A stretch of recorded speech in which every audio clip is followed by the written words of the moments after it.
Hello, everybody. This is Leo Brady with AMovieGuy.com. I am incredibly excited. I am just over the moon. I can't believe it's taken this long for me to be able to interview her.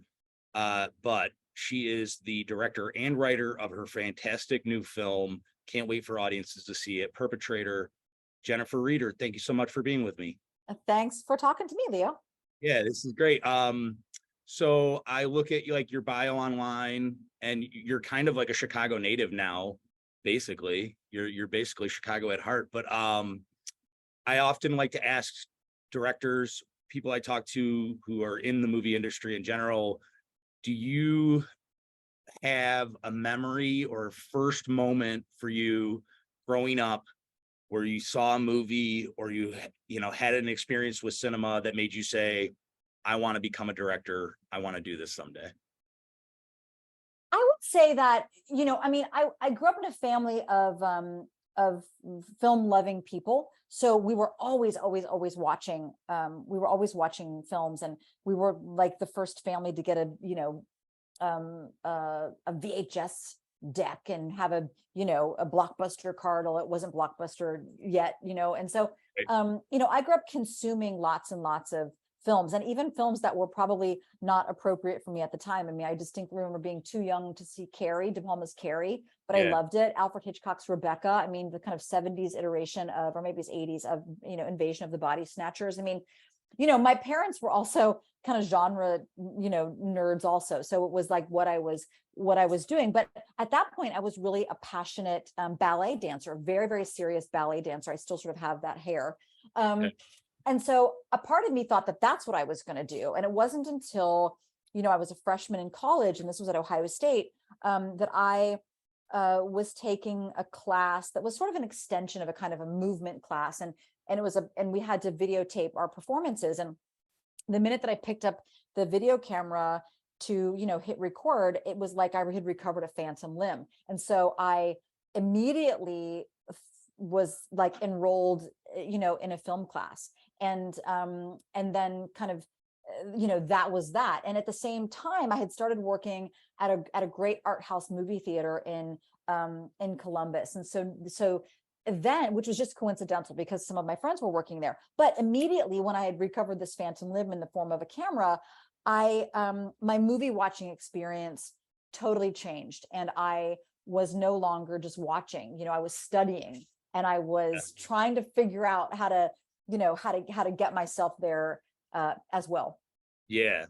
Well, and it's interesting too. I mean, I've seen plenty of your, a few of your films, not all of them, but looking through your filmography, it's really impressive because I feel like you're a director that really does stick to your voice, and you basically are going to be making the movie on your terms only.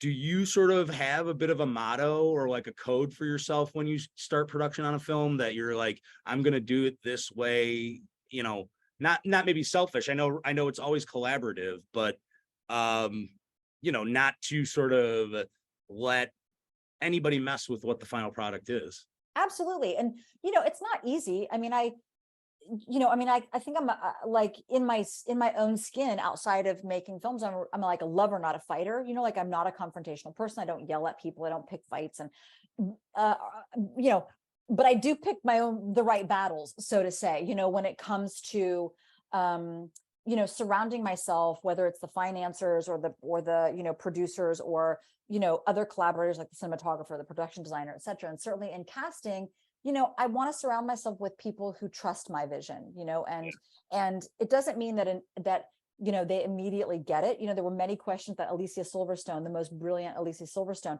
would, leave me these great voice memos. And she would say, can we talk about, scene 12? I don't understand. Well, never mind. We're making art, and then she would just hang up. And so I wouldn't even have to answer the question. She just, in the moment of asking, she remembered that she trusted me, and that I was absolutely capable of doing exactly what I said that I was going to do.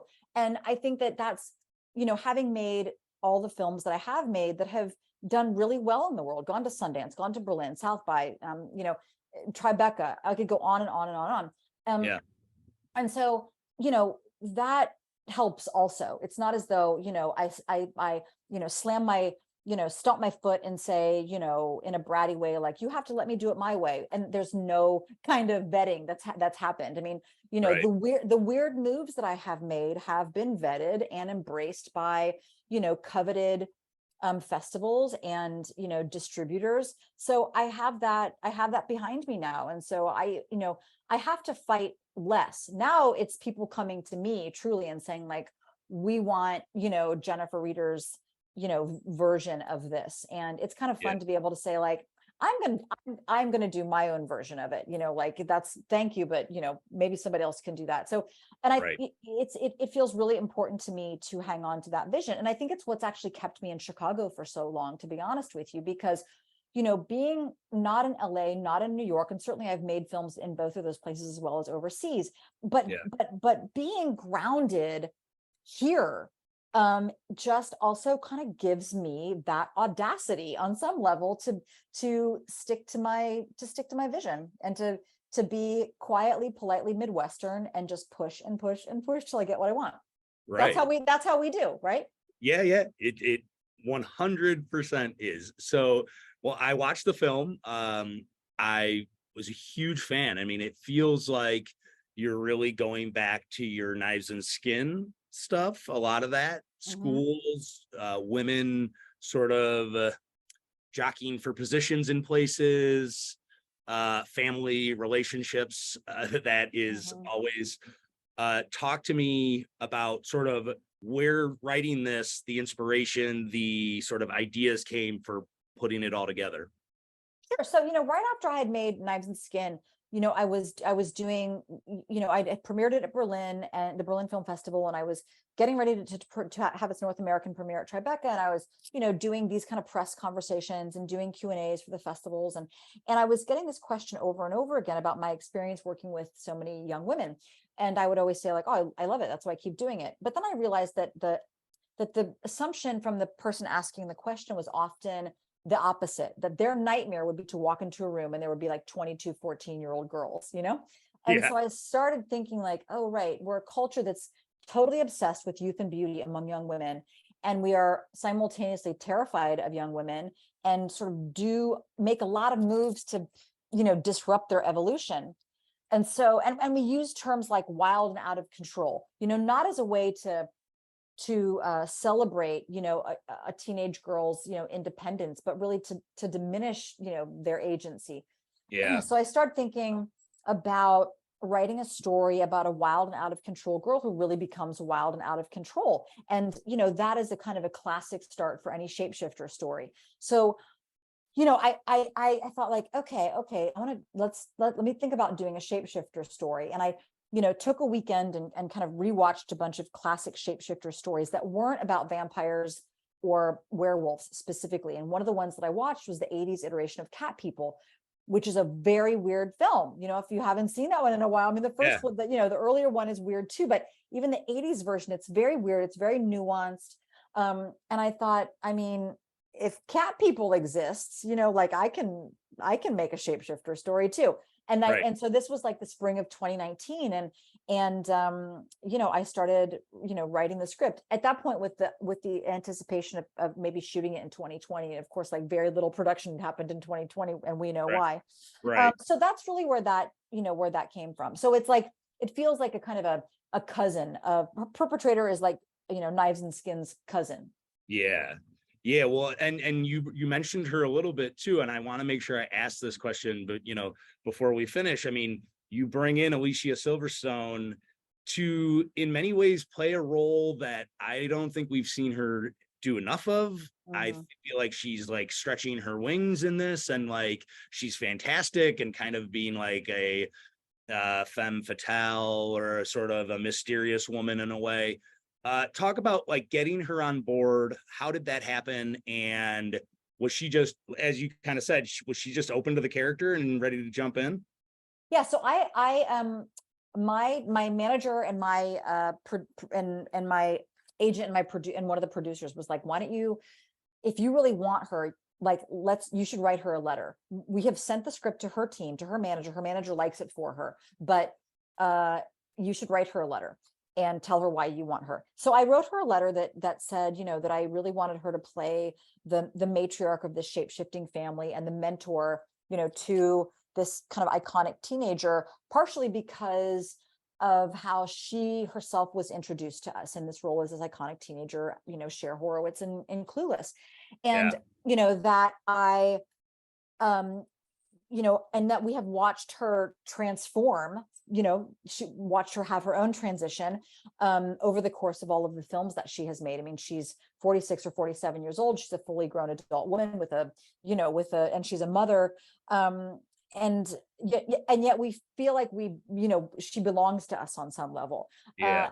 And then I told her that I really wanted for Hildie to also feel very unexpected to sort of the Alicia Silverstone super fans. And I was going to, style her like a classic Hitchcockian blonde, a kind of Tippi Hedren, Kim Novak, or more specifically, even the Catherine Deneuve character in The Hunger, this amazing, film with David Bowie.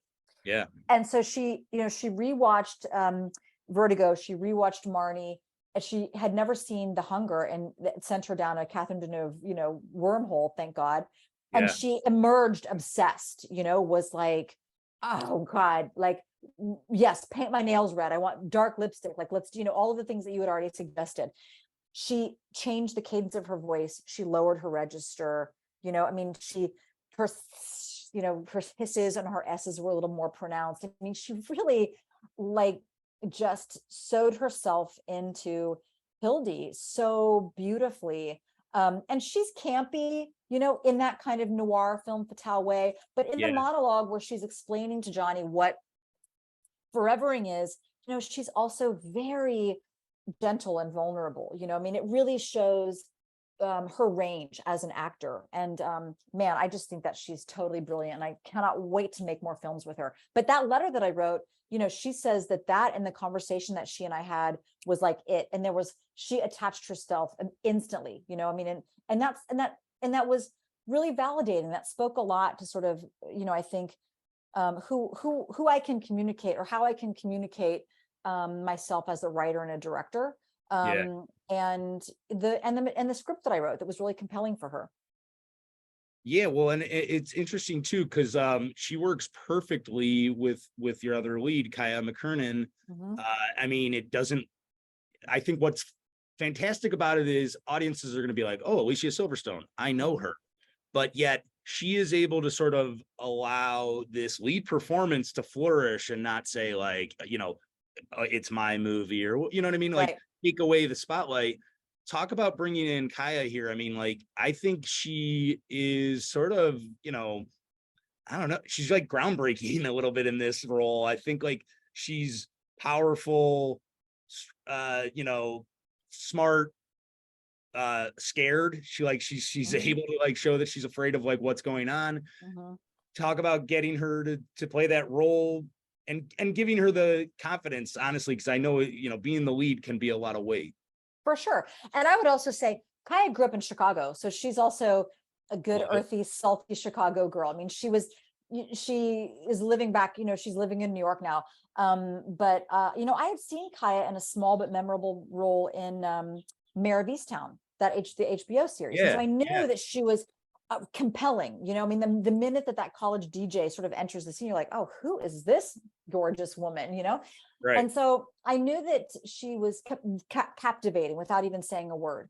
And we had been looking for a young actor of color, so that, there was that element that I was looking for. But the minute that I talked to Kaya herself, she talked about in her real life, being a queer woman, being a woman of color who was multiracial, and knowing exactly those kind of shifts that Johnny has to do, that she has to be tough and vulnerable and scared and tough again. There's a kind of code switching that she knew that she had to do, that Kaya felt like she knew exactly, because of her kind of, beautifully multifaceted own identity, that she could totally sew herself into the skin of Johnny. And that's what we needed, because Kaya was on set every day. These are 12 to 14 hour days. She's in every single scene. We shoot out of order. So like, you Right. know, and she would have to go back to hair and makeup and get like her hair rebraided again, get all the blood off, get, I mean, it's physical. Yeah. And she, she was exhausted at the end of every day. But she came back the next day, I mean, it was, Yeah. and I think that she is absolutely just a rising star who I, hope I can afford, after this. But Right. I'm glad that you recognize that, Yeah. in her too. Yeah, she's really profound. And I couldn't agree more that I think Alicia understood that Kaya was the lead, and Kaya has a lot of theater experience, as so many Chicago-based actors will. I mean, even, Marcy, our nurse with the bandaged face, is Audrey Francis, who's the, co-director right now of Steppenwolf. I mean, Yeah. Tim Hopper, who plays Johnny's dad, is also Steppenwolf. I mean, there's Chicago theater royalty in Perpetrator. Yeah.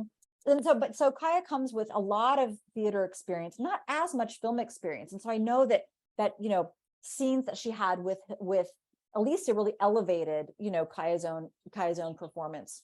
Yeah. All right. Well, they're telling me to wrap up. Jennifer Reeder, thank you so much for talking with me today. Perpetrator is playing tomorrow, August 25th at the Music Box Theater. It's going to look fantastic up on that screen. I can't wait for that. And it'll be opening in select theaters September 1st and also on Shudder. So Absolutely. can't wait for everybody to see this. It's some of your best work. Congratulations. Thanks, Leo. Thank you so much. It was great talking to you. Yeah, you too.